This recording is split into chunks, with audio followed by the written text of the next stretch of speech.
Käimas on Tallinn Fashion Weeki teine päev.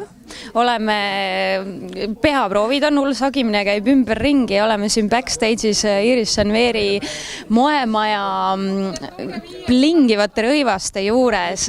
No räägi, Natali, natukene siis sellest, mida te pakute varsti mõne tunni pärast?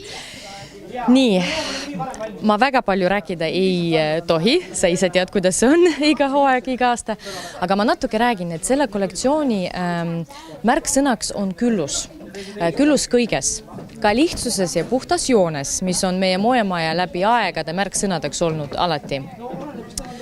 Rikume reegleid, erinevad ajastud, erinevad dekaadid, hästi palju asju on inspireeritud unisex esteetikast.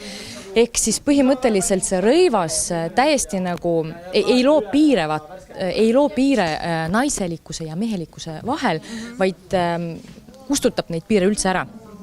Et põhimõtteliselt iga karakteriga inimene saab, iga karakteriga tüdruk saab endale leida sellest uuest kollektsioonist midagi oma pärast, mis ka täiendab teda olemasolevat garderoobi. Et põhimõtteliselt nende ajastute ja dekaadide erinevate stiilide nagu kokkupõrge ja mäng, et see väljendub kindlasti ka kangastes ja värvides, mis me oleme selle kollektsiooni jaoks valinud. Et seda te kõike saate näha siis laval kindlasti. Ja räägin natuke ka sellest, et jälle nagu eelmine aasta on meil just spetsiaalselt selle kollektsiooni jaoks loodud meie moemaja printkangas. Nagu mäletad seda kapsas on väga populaarne. Nii, see aasta on siis põhimõtteliselt on ütleme nii kamuflaažmustrid, mis said inspiratsiooni guašvärvide ja tinditekstuuridega mängust. Hästi palju on bordeaux punast, türkiissinist, mis lisab siis sellele sellisele hästi tumedale ja dramaatilisele kollektsioonile natuke omapära või natuke sära. Te olete natukene siis süngemaks läinud, et seda dramaatilist ja tumedust. Ja me oleme otsustanud, et nüüd on meil sügis ja nüüd on meil draama, aga kindlasti kõige positiivsemas selle sõna mõttes vaata, nagu me oskame. No kui nüüd peaks valima mingi ühe reegli, mida rikkuda paljude seas, kuigi praegu võib-olla metsik ja kanda ükskõik mida sa soovitad siis esiti rikkuda, mis on see põhireegel, mille rikkumisega sa ei pane puusse kohe kindlasti?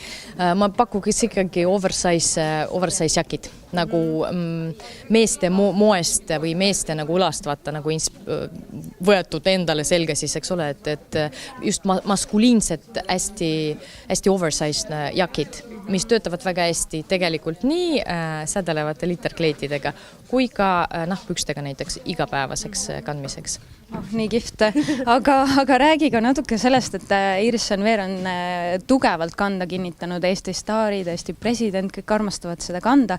Et kui suur töö on seda nii-öelda tiitlit hoida või kaitsta ja et see ei läheks nii-öelda käest? See on väga suur töö. Aga nagu sa tead, ma alati räägin, et kui sa teed seda armastusega ja kui sinu põhimõte ja sinu eesmärk on seda armastust pigem siis kinkida teistele, kui endale kõike jätta, siis see tuleb päris hästi välja. Väga hea, aitäh sulle, sellega me lõpetamegi. Aitäh, Kelis!